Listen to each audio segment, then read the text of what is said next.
Imagine standing alone on a continent so hostile that a simple mistake can become a death sentence. No cities, no roads, no rescue helicopters waiting nearby. Just endless ice stretching beyond the horizon. Temperatures cold enough to freeze exposed skin in minutes. Winds powerful enough to erase your tracks almost instantly. And somewhere within this frozen wilderness, a scientist vanished. Not on a dangerous expedition. Not while crossing unexplored territory. Not during a catastrophic storm. He disappeared while walking a route he had traveled many times before. A route only a few hundred meters long. His name was Disch, and more than 60 years later, nobody knows exactly what happened to him. This is the story of one of Antarctica's most enduring mysteries. The story of the scientist who walked into the ice and never returned.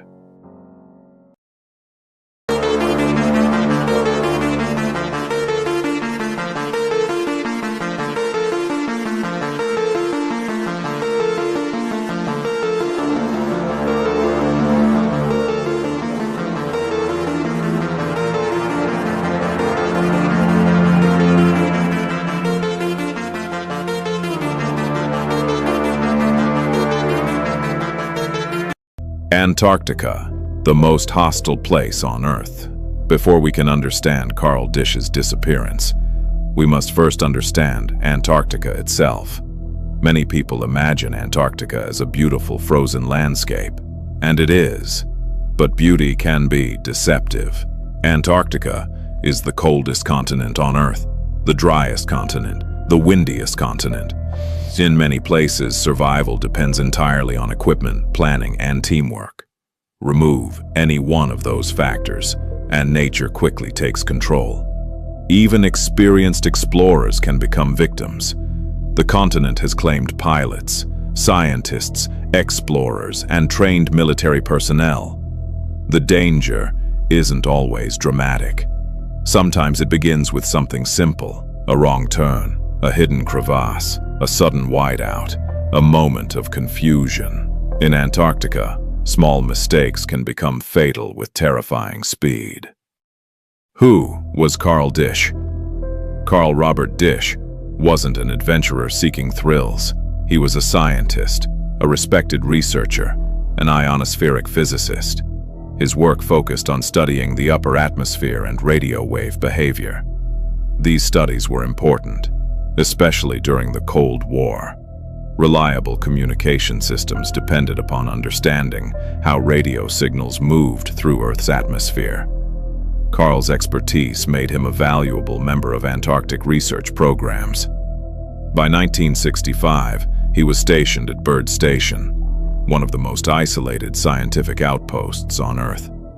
Few people ever experience life in such extreme conditions. Fewer still disappear without explanation. Byrd Station. Located deep within Antarctica, Byrd Station was far from civilization. The men stationed there lived in near total isolation. For months at a time, the outside world seemed unimaginably distant. Every activity required discipline. Every journey demanded caution. Every person depended on everyone else. The station was a tiny island of human life surrounded by thousands of miles of ice. Beyond the buildings lay a frozen wilderness capable of killing within hours. Everyone understood the risks, including Carl.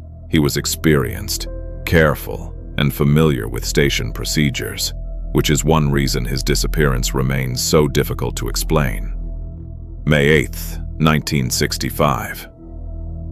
The day began like many others. Researchers worked, equipment operated, scientific observations continued. Nothing suggested that history was about to be made. At some point during the day, Carl left one station building. His destination was another building connected by a known route. The journey was short, routine, ordinary. A guideline existed between structures to help personnel navigate during poor visibility. Losing the route should have been difficult. Yet Carl never arrived. At first, nobody panicked. People assumed he was delayed, perhaps occupied with work, perhaps speaking with another researcher. But as time passed, concern grew. Then concern became alarm, and alarm became a full emergency. Because Carl Disch had vanished. The last known moments. Nobody knew exactly what happened after Carl left the building. No witnesses saw him disappear. No distress call was received. No signs of struggle existed. One moment he was part of normal station life. The next, he was gone.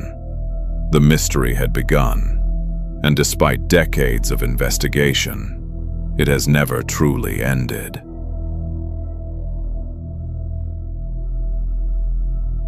To understand what may have happened to Carl Disch, we need to understand the world he lived in. A world unlike any other on Earth. A place where isolation wasn't measured in miles, but in entire continents. A place where a handful of scientists existed at the very edge of human civilization. A place where every day was a battle against nature itself. This was Antarctica in 1965, and for the men stationed at Byrd Station, it was home. Frozen island of humanity. Imagine waking up every morning and looking outside your window, only to see endless white. No trees, no roads, no towns, no signs of ordinary life. Just ice in every direction for thousands of miles. This was the reality of Byrd Station. The station itself was tiny compared to the enormous emptiness surrounding it. A cluster of buildings standing against one of the harshest environments ever known. Inside those buildings, scientists worked, meals were shared, conversations filled the halls. People laughed, people argued, people tried to maintain some sense of normal life. But everyone understood a simple truth. Outside those walls, Antarctica was always waiting. The men who lived there.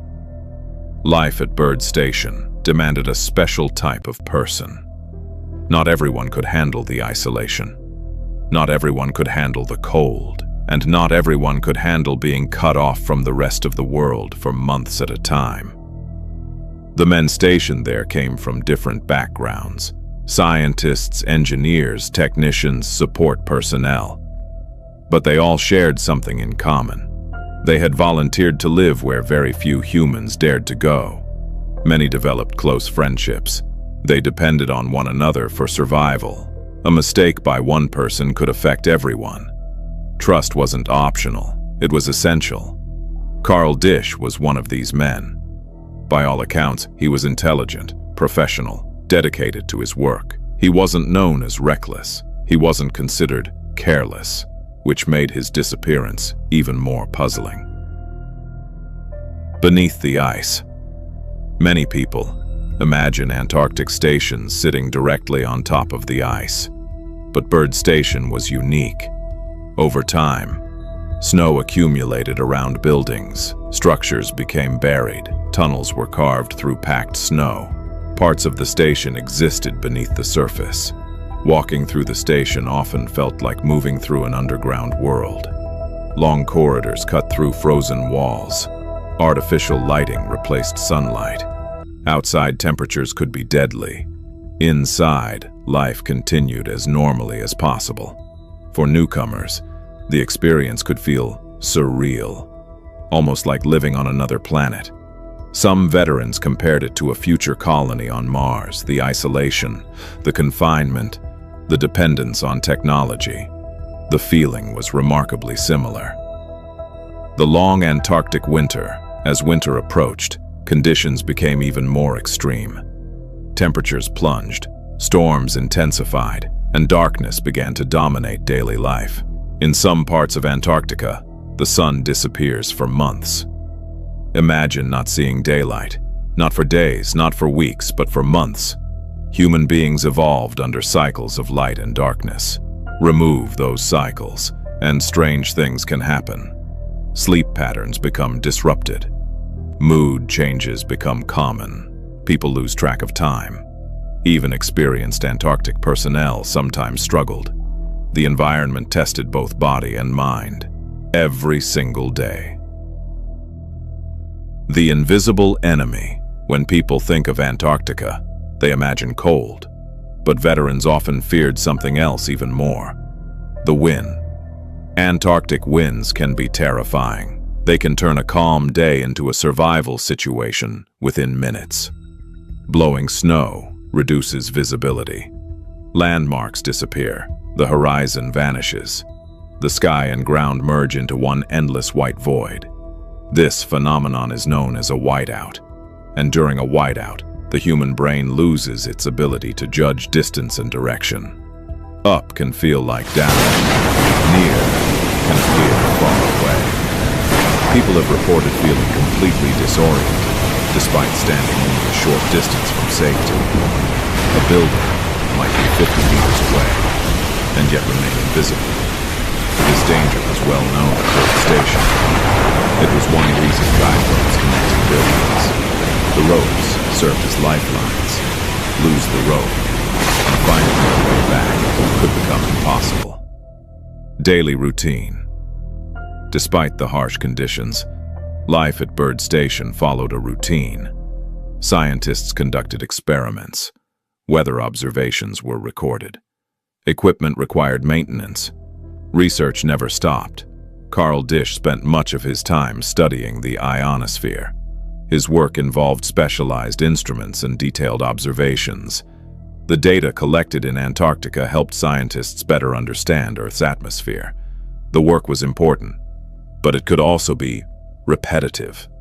Hours of measurements, hours of analysis, hours spent in laboratories surrounded by ice. Routine provided stability. In a place as extreme as Antarctica, routine helped maintain sanity. The psychology of isolation. Researchers have long studied what isolation does to the human mind. Antarctica became one of the most important natural laboratories for that research. The findings were surprising. People often experienced depression, anxiety, irritability, memory problems, sleep disturbances, difficulty concentrating. Some reported strange dreams. Others described feeling detached from reality. A few experienced mild hallucinations. Most recovered once they returned home. But during their time on the ice, the psychological strain could be significant. Today we know much more about these effects. In 1965, scientists were only beginning to understand them. Could isolation have played a role in Carl Disch's disappearance? Investigators would eventually ask that question, but at the time, nobody had reason to believe anything was wrong. The last days before the disappearance. In the days leading up to May 8th, nothing appeared unusual. Carl continued working. He interacted with colleagues. He followed normal routines. No major conflicts were reported. No emergency situations occurred. No obvious warning signs emerged.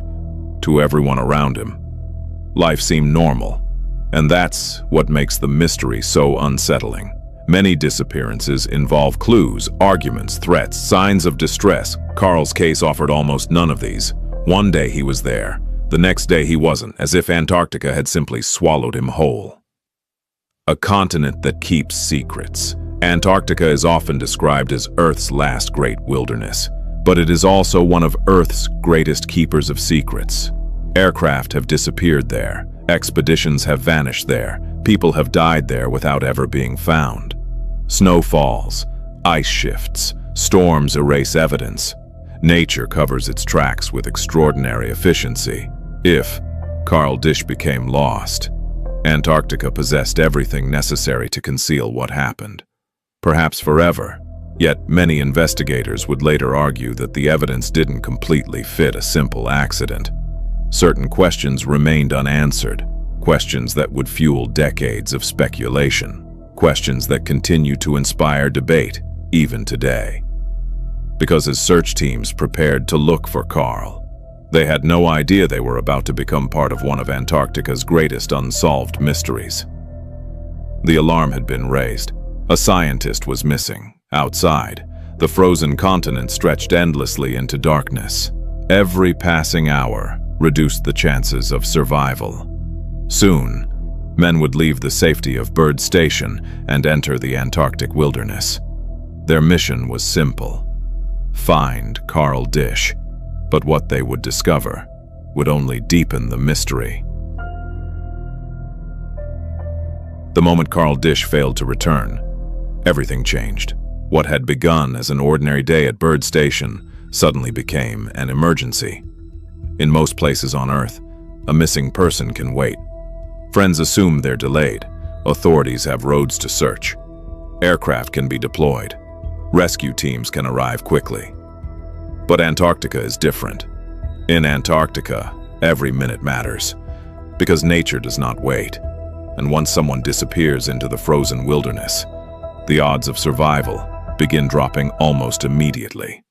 The first hours. At first, station personnel believed there must be a simple explanation. Perhaps Carl had become occupied with work. Perhaps he had stopped to check equipment. Perhaps he was speaking with another researcher. But as the hours passed, those possibilities became less believable. People began checking buildings, laboratories, storage areas, communication rooms. Every place Carl might reasonably be found. Nothing. No Carl, no explanation. The concern quickly escalated, because everyone at Bird Station understood the danger. A man missing in Antarctica wasn't merely late. A man missing in Antarctica could already be fighting for his life. The alarm is raised soon. A full station alert was issued. Personnel gathered information. When had Carl last been seen? What was he wearing? Where was he supposed to be going? How much time had passed? The answers only increased concern. The route Carl had taken was short, very short. A distance that normally required only a few minutes. Yet somehow, he had vanished along the way. It didn't make sense. Even experienced station veterans struggled to understand how such a thing could happen. Antarctica's deadly clock, the search began under a terrifying reality. Extreme cold kills, and it kills quickly, depending on conditions. A person exposed to Antarctic temperature can lose body heat at a dangerous rate. Confusion sets in. Coordination declines, decision-making deteriorates. Eventually, the body simply cannot continue. Every passing hour reduced Carl's chances. The search teams knew it, and that knowledge drove them forward. Following the last known path, investigators focused on Carl's most likely route. If he had left one building intending to reach another, his path should have been predictable. The guideline connecting station structures became especially important. The rope was designed specifically to prevent disorientation. Personnel could follow it even during poor visibility, as long as someone maintained contact with the guideline. Finding their destination should have been straightforward. So, what happened? Did Carl somehow leave the rope? Was visibility worse than expected? Did he become disoriented despite his experience? Or had something else occurred? These questions would haunt investigators for decades. The search expands as initial efforts produced no results. The search area grew larger. Teams pushed farther from the station. Every possibility had to be considered. Maybe Carl had become confused and walked in the wrong direction. Maybe he had attempted to return. Maybe he had sought shelter somewhere unexpected. The searchers scanned endless fields of snow. They checked equipment sites, observation posts, remote structures. Nothing. Hour after hour. The ice revealed no answers. The search expands. As initial efforts produced no results, the search area grew larger. Teams pushed farther from the station. Every possibility had to be considered. Maybe Carl had become confused and walked in the wrong direction. They checked equipment sites, observation posts, remote structures, nothing. Hour after hour, the ice revealed no answers. A frustrating discovery. Eventually, searchers located indications that Carl had indeed left the building as expected. This confirmed what everyone already suspected. He had started the journey, but the evidence ended there. The trail failed to explain what happened next. No clear sequence emerged. No obvious accident site appeared. No definitive clue pointed toward a conclusion. Instead, the search uncovered something perhaps even more unsettling. A complete absence of answers. The longer the search continued, the worse the problem became. Days of uncertainty. As time passed, hope began competing with reality.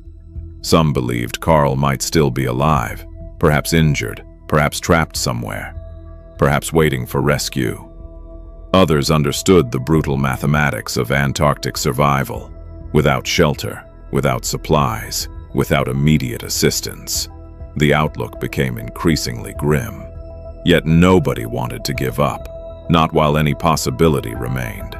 Search teams continued their efforts, again and again, despite exhaustion, despite weather, despite growing doubts, when hope begins to fade. Eventually, the unavoidable question emerged. What if Carl could not be found? No search team wanted to ask it, yet reality demanded consideration. Antarctica had swallowed people before. The continent's vastness was overwhelming, even with determined search efforts. Finding one individual in such an environment could be nearly impossible. The first great mystery. By now, investigators faced a troubling fact. A trained scientist had disappeared while traveling a short, familiar route. No definitive accident site existed. No body had been found. No equipment had been recovered. No witness had seen what happened. And despite extensive efforts, nobody could explain the disappearance with certainty. The mystery was growing, not shrinking. Every search operation seemed to produce more questions than answers. As days turned into weeks, the search entered a new phase.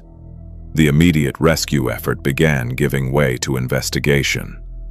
People started examining every detail, every movement, every possibility, and soon, attention would focus on one crucial question. If Carl Disch simply became lost, why couldn't anyone reconstruct exactly how it happened? Because the evidence surrounding his disappearance contained strange inconsistencies, and those inconsistencies would fuel decades of speculation. By 1965, the world was living under a shadow cast by two superpowers, the United States and the Soviet Union. The Cold War had transformed the planet into a giant chessboard. Every scientific breakthrough mattered. Every military advantage mattered. Every piece of information mattered. Governments spent billions gathering intelligence. Spies operated across continents. Secrets became valuable currency. And in that environment, some people began asking an uncomfortable question. Could Carl Disch's disappearance have involved something more than an Antarctic accident? Could the Cold War somehow be connected? Antarctica. In the Cold War, many imagine Antarctica as politically neutral. In some ways it was. The Antarctic Treaty promoted peaceful scientific cooperation. Nations agreed not to turn the continent into a battlefield. Yet Antarctica still attracted strategic interest. Scientific stations were operated by multiple countries. The focus was science. But science and national interests were often closely linked during the Cold War. The first rumors. After Carl disappeared, but most people accepted the simplest explanation: a tragic accident. But as years passed, alternative theories began appearing. Some wondered whether Carl had discovered something sensitive. Others speculated about classified research. A few suggested intelligence agencies might somehow be involved. The theories varied dramatically, and almost all shared one characteristic: a lack of evidence. Yet that didn't stop them from spreading, because mystery creates opportunity, and the less evidence exists, the easier it becomes for imagination to fill the gaps. The espionage theory. What if intelligence agencies were interested in his work? What if he became involved in something secret? At first glance, the theory sounds dramatic, a case that refused to die. By the early 1970s, Carl Disch's disappearance had become one of Antarctica's enduring mysteries. The official investigation had reached no definitive conclusion. Alternative theories continued circulating. The case remained unresolved. And then, something happened that changed everything. Something that reignited public fascination. Something that transformed a disappearance into a legend. Because 6 years after Carl vanished, a message appeared. A message allegedly sent by Carl himself. And if genuine, it would challenge every assumption investigators had made. Imagine receiving a communication from someone believed dead. A man lost in Antarctica. A man presumed gone forever. And now, years later, a message arrives claiming he is still alive. Was it real, a hoax, or the beginning of an even stranger mystery? The answer would become one of the most controversial chapters in the Carl Disch story. More than 60 years have passed since Carl Disch vanished into Antarctica. Presidents have come and gone. Technology has transformed the world. The Cold War has ended. Humanity has explored space, mapped distant planets, connected billions of people through the internet. Yet despite all that progress, one question remains unanswered. What happened to Carl Disch?